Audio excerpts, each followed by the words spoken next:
क्या ऐसी चीज़ है शो को इतना खास बनाती है? शायद अगर मैं आपसे शुरू करूँ तो कोई कैरेक्टर ऐसा नहीं है कि ऐसा लगे कि ये जबरदस्ती आ रहा है। थोड़ा सा भी आप मेहनत करो तो it's like one of the most powerful job in the industry. Correct. It literally you are writing the whole world and everything. साबा सिर्फ क्रिटिसाइज करती है कभी कभी। ओके। दूसरा तो कुछ नहीं रहता। वो रिलेटेबल है मेरे लिए भी, मतलब जिस सिचुएशन में वो अभी है कि वो कहीं और से कुछ और करना चाहता है बट कहीं कुछ और करना पड़ रहा है, ये सिचुएशन में मैं रहा हूँ। जब तक सांस है तब तक लाइफ है। तो लोगों को ऐसा लगता है वो सच में वो हमारे साथ वो भी जी रहे हैं। तो जो सचिव जी का कैरेक्टर है उससे, उसकी हरकतों से या उसकी चीजों से मैं रिलेट कर पाता हूँ। लोग कहानी और कैरेक्टर्स को इजीली फॉलो कर पाए अक्रॉस द सीजन्स। अरे ओ हेलो, हम तुमसे ज्यादा गरीब हैं। हाँ बिल्कुल, अगर ऐसे कहें तो गर्दा उड़ने वाला है इस बार। नमस्कार दोस्तों, स्वागत है आप सभी का नवभारत की इस खास बातचीत में। आज हम आ पहुंचे हैं ग्राम पंचायत फुलेरा में, पंचायत की बात कर रहे हैं और सीजन 4 लेकर के आज पूरी टीम हमारे साथ मौजूद है। बहुत बहुत स्वागत है आपका। Thank you.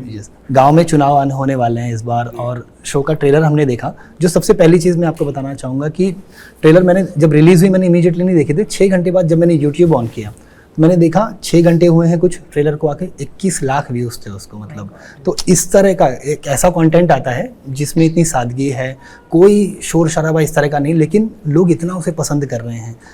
क्या ऐसी चीज़ है शो को इतना खास बनाती है? शायद अगर मैं आपसे शुरू करूँ तो मेरे ख्याल से जिस ऑनेस्टी से लिखा हुआ है और जो डिटेलिंग के साथ लिखा हुआ है, जबरदस्ती कुछ थोपने वाला कॉन्सेप्ट नहीं है, ना एक्टिंग है। कोई कैरेक्टर ऐसा नहीं है कि ऐसा लगे कि ये जबरदस्ती बिल्कुल आ रहा है। तो लोगों को ऐसा लगता है वो सच में वो हमारे साथ वो भी जी रहे हैं। फुलेरा वो भी उनका भी गांव है, ऐसा वाला एक जो फील है जो कि शायद क्या है बहुत समय से कुछ इस तरह का फील वाला नहीं था। तो इसलिए इसके साथ बहुत ज्यादा लोगों ने अपने आप को कनेक्ट किया हुआ है और इसीलिए शायद इसको इतना पसंद करते हैं। जैसे कि ट्रेलर का इस बार का सबसे बड़ा टेक अवे ये है कि चुनाव होने वाले हैं, तो ना ऑडियंस के मन में एक बहुत ये है कि उत्सुकता है कि इस बार तो बहुत घमासान होने वाला है। मतलब झगड़े भी हो रहे हैं, इस बार राजनीति भी चल रही है, अंदर अंदर बहुत सारी चीज़ें हैं। और नीना जी अगर मैं आपसे पूछूं गर्दा उड़ेगा। हाँ बिल्कुल, अगर ऐसे कहें तो गर्दा उड़ने वाला है इस बार। और एक चीज़ हमने देखी सीजन 1 से आप दोनों के किरदार में, वो नोकझोंक चलती रहती है। अब वो चाहे छोटी सी छोटी बात को लेकर मंदिर में चप्पल बदल गया तो उस पर झगड़ा हो जाता है ना। तो रियल लाइफ में मैं अगर आपसे पूछूं आप लोगों का बॉन्ड किस तरह का, दर्शक इसको भी जानना चाहेंगे। वो हम बड़े अच्छे फ्रेंड्स हैं। हम तो बहुत अच्छे दोस्त हैं। मैं वो मेरे से सीनियर, मैं बहुत इज्जत करती हूँ, उनकी डांट भी खाती हूँ। झूठ छोड़ दे, झूठ मत बोल। ये हम कितने सालों से हम दोस्त हैं। बहुत। अब तो वो अलग है, तो वो अलग है, वो अलग है और ये अलग है। अक्षत, शो का सीजन इस बार आपने डायरेक्ट किया है, इसके पहले दीपक डायरेक्ट करते हैं। एक जिम्मेदारी दी है कहीं ना कहीं आपको। जब ये काम आपको ऑफर किया गया था तो कहीं ना कहीं एक नर्वसनेस भी था, क्योंकि पंचायत ने ऑलरेडी एक बेंचमार्क सेट कर दिया था अपने 3 सीजन्स के साथ में। तो उस पर अगर कुछ बताना चाहें कि किस तरह का एक एक्सपीरियंस था? मतलब मैं सीजन 3 में भी था, I was there with him. Okay. तो वो उस टाइम की जो लर्निंग्स थी या उस टाइम पे जो मेरा बॉन्ड बाकी सारी कैरेक्टर्स और स्क्रिप्ट को समझने का और वर्ल्ड समझने का था, वो एक नर्चरिंग उस टाइम हो चुकी थी। तो जब सीजन 4 करने के लिए बोला गया कि सीजन 4 मैं कर रहा हूँ, तब नर्वसनेस ऑफ कोर्स थी, पर प्राउड भी था और कॉन्फिडेंस भी था कि मैं कर लूंगा। मतलब ये भरोसा मैं अपने ऊपर था कि मैं कर लूंगा, बिकॉज सभी लोगों को मैं एक सीजन पहले से जानने लग गया था और मैंने वर्ल्ड थोड़ा समझ लिया था। बिल्कुल। तो इसके अपने चैलेंजेस थे, because it's an election season. तो काफी सारी चीजें थी जो इस सीजन में नहीं होने वाली थी, या जैसे आप जो भी तकरार वगैरह सब देख रहे हैं वो इस सीजन है, उसके अपने अपने चैलेंजेस थे। पर मुझे लगता है लास्ट सीजन की वजह से मेरे लिए बहुत हेल्प किया। बिल्कुल। चंदन जी, आपने शो को लिखा है और बड़ी ही खूबसूरती से लिखा है। इसकी सबसे अच्छी चीज़ ये है कि रिलेटेबल है। मतलब मेरे ग्रैंड पेरेंट्स भी देखते तो वो भी उतना ही इंजॉय करते हैं जितना मेरे कजिन्स इंजॉय करते हैं शो को। मुझे लगता है कि समाज को आप बहुत बारीकी से ऑब्जर्व करते हैं, चाहे वो छोटे से गांव के लोग हों, किस तरह से इसके ऊपर मतलब काम करते हैं। जब आप, क्योंकि जब कोई चीज़ बनकर आती है तो हम देखते हैं कि सोचते कोई इतना एप्ट कैसे मतलब बयां कर सकता है। तो बहुत खूबसूरती से थोड़ा अगर बताएं कि अपनी राइटिंग की इस जर्नी के बारे में। आई थिंक लिखते वक्त थोड़ा ध्यान रखना होता है कि इंटरेस्टिंग रहना चाहिए, और इंटरेस्टिंग का definition person to person vary करता है। लिखते वक्त सबसे इंपॉर्टेंट चीज़ ये हो जाती है कि ऐसा ना हो कि केवल मुझे इंटरेस्टिंग लग रहा है, और दूसरी सबसे बड़ी चीज़ कि लोग कहानी और कैरेक्टर्स को इजीली फॉलो कर पाए अक्रॉस द सीजन्स। ऐसा ना हो कि सीजन 2 में अगर कोई दिख रहा है और वापस सीजन 4 में आए तो वो लोगों को याद रहना चाहिए। तो आई थिंक पूरा वर्ल्ड जब आप ऐसे फॉलो करते हो एज अ व्यूअर तो कहानी कंज्यूम करना, उसमें इन्वॉल्व रहना इजी हो जाता है, लोगों को याद रहती हैं फिर चीजें। बिल्कुल। तो ये एक बहुत इंपॉर्टेंट चीजें तो हम लोग ध्यान रखते हैं बनाते वक्त कि ऑडियंस के लिए कंजम्पशन बहुत ज्यादा कंफ्यूजिंग नहीं रहना चाहिए। हाँ बिल्कुल। दर्शक आपको देखने के लिए बड़ा उत्सुक हैं कि इस बार क्या नई प्रॉब्लम्स आपके लिए आने वाली है पंचायत ऑफिस में। और एक चीज़ जो मैंने देखी है कि किरदार जो आपका है ना वो बहुत शांत है, सजीला है, बहुत ही कहते हैं ना कि बहुत ही एकदम शांत एक किस्म का व्यक्ति। लेकिन रियल लाइफ में मैंने देखा है कि आप बाकी काफ़ी कूल इंसान है, एकदम स्टाइलिश और एक अलग अंदाज है। इस किरदार से कितना मेल खाती है आपकी पर्सनैलिटी, अगर मैं आपसे पूछूँ तो? मतलब किरदार तो काफ़ी अलग है मेरी पर्सनल लाइफ से, और वो रिलेटेबल है मेरे लिए भी। मतलब जिस सिचुएशन में वो अभी है कि वो कहीं और से कुछ और करना चाहता है बट कहीं कुछ और करना पड़ रहा है, ये सिचुएशन में मैं रहा हूँ। इनिशियल टाइम में जब मैं कॉलेज से इंजीनियरिंग करके जब जॉब कर रहा था तो वहाँ पे ऐसा फील होता था। तो जो सचिव जी का कैरेक्टर है उससे, उसकी हरकतों से या उसकी चीज़ों से मैं रिलेट कर पाता हूँ। बट हाँ, पर्सनैलिटी वाइज काफ़ी डिफरेंट हूँ मैं जो सचिव जी हैं अपने। बिल्कुल। सुनीता जी, वैसे तो आप लगातार काफ़ी काम करते आ रही है, आपने थिएटर किया है और करियर ग्राफ भी आपका काफ़ी अच्छा है।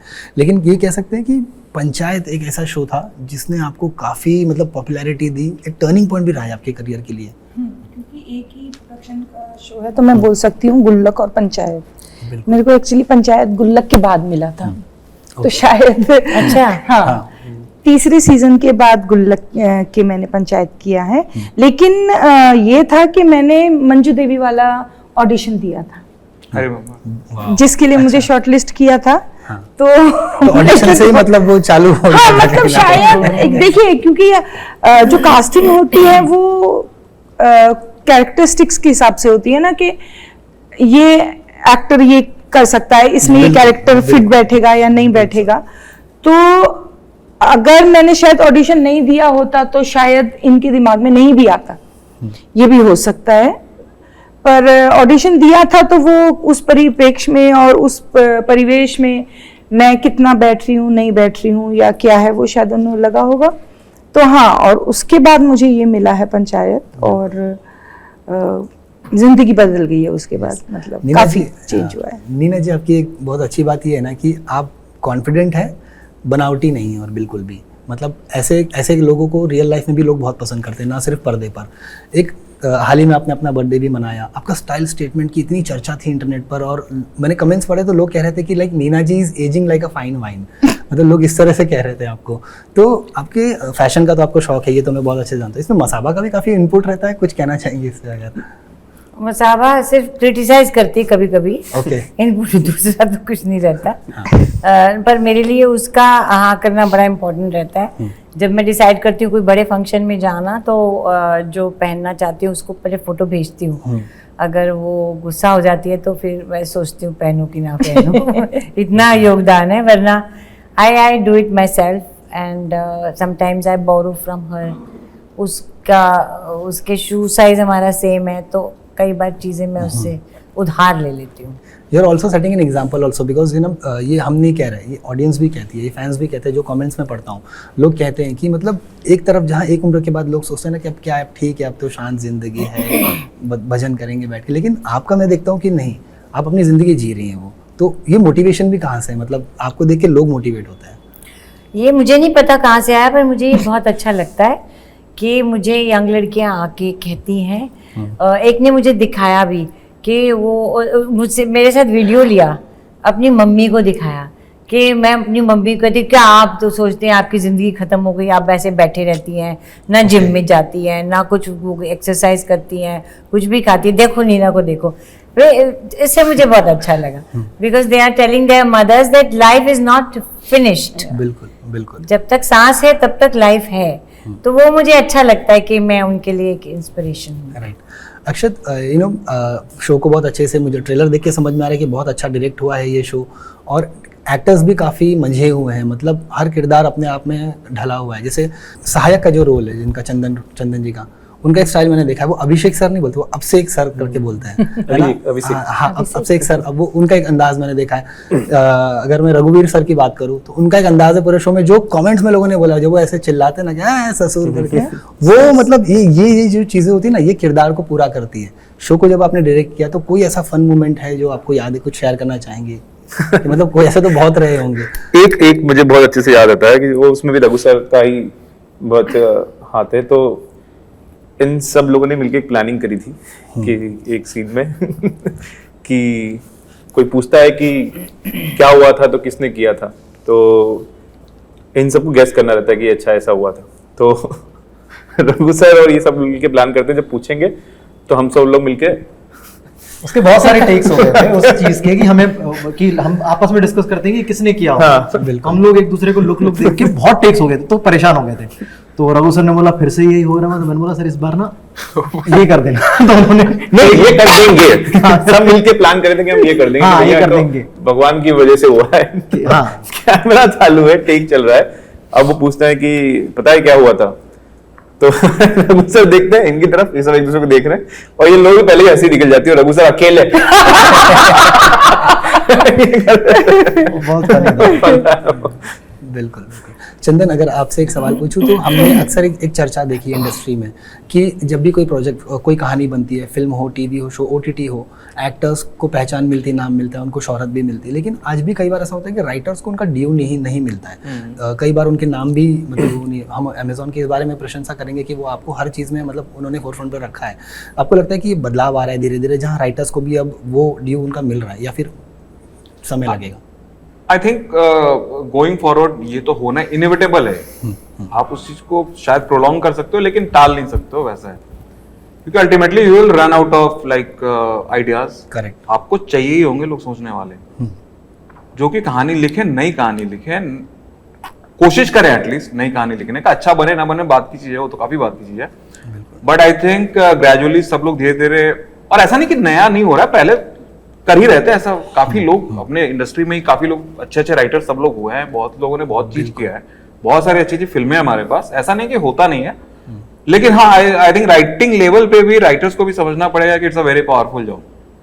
पहले आते ही सबकी कंडीशनिंग ये होती है यहाँ पे कि प्रोड्यूसर, डायरेक्टर, राइटर, एक अजीब टाइप की हायरार्की बनी होती है जिसमें कि बाय डिफॉल्ट लोग उसको मतलब कहीं तो थर्ड लेवल पे देखते हैं। हाँ। जबकि वैसा है नहीं। अगर आप थोड़ा सा भी आप मेहनत करो तो it's like one of the most powerful job in the industry. Correct. It literally you are writing the whole world and everything. तो वो आप जितना पिच परफेक्ट करोगे, आई थिंक उसका वेटेज उतना ही ज्यादा बढ़ते जाता है। सो ऐसा नहीं है कि कब होगा, वो तो होना है, मतलब इनएविटेबल है, वो टाल ही नहीं सकते हो आप। बिल्कुल। यू नो जितेंद्र, शो की एक इंटरनेट पर इतने मीम्स बनते हैं, सीजन 1 से काफ़ी मीम्स बनते हैं ना। अशोक जी से मेरी एक दिन बात हो रही थी, we stay in the same building in Malad. तो एक दिन वो मिले मुझसे, और जब सीजन 3 आया था तो वो मुझे बता रहे थे कि भाई यार देखिए ना, ये इंटरनेट वाले तो ऐसे मतलब करते हैं कि उन्होंने सानविका जी के साथ एक फोटो डाली थी तो लोगों ने मजे ले, और मुझे कमेंट्स दिखा रहे थे वो कि देखिए अब लोग ट्रोल कर रहे हैं कि सचिव जी ऑफिस में रह गए और हम सानविका जी को लेके उड़ गए। तो इस तरह मतलब वो कहते अब मैं थोड़ा अनकंफर्टेबल हो जा रहा हूँ यार इन मीम्स की वजह से। तो आप देखते हैं मीम्स को और किस तरह सारे रिएक्शन कहीं ना कहीं पहुंच ही जाते हैं। अगर इंस्टा पे होते हो तो वो सारे, खासकर जो पंचायत वाले हो तो सारे मीम्स मिल जाते हैं और अच्छे होते हैं, फनी। कोई फेवरेट मीम आपका अगर कोई ऐसा? फेवरेट तो जो इस पे जितने मीम्स बनते हैं ना, देख रहे हो विनोद पे, वो बड़े इंटरेस्टिंग बनाए लोगों ने जनरली। मुझे एक वो वाला बहुत फनी लगता है जिसमें विधायक जी सबको ट्रैक्टर चढ़ा रहे होते हैं। हाँ, अरे उस पे वो एक धोनी का मीम फिक्स है, हम अंतिम में हम आएंगे, हम अंतिम में आएंगे। वो स्क्रिप्ट भी बहुत फनी है और उसके मीम्स भी बहुत अच्छे हैं। मीम्स भी बहुत फनी अलग अलग, जैसे अलग अलग सिचुएशंस में लोग डाल के बनाते हैं, तो फॉर सम रीजन वो बहुत फनी लगता है। मेरे को लास्ट सीजन का एक मीम भी बहुत पसंद है ना, तुम दो है एक्चुअली ना, तुम लोगों का नाम लिस्ट में नहीं है, और वो जो एक और आपसे बोलते हैं विनोद माधव, अरे ओ हेलो हम तुमसे ज्यादा गरीब हैं। वो भी काफी चला है। एक वो भी है कि देख रहा है कैसे अंग्रेजी बोल घुमाया जा रहा है। करेक्ट। इस शो को लेकर मैं डायरेक्टर और राइटर से सवाल करूंगा कि दिल मांगी मोर वाली फीलिंग है।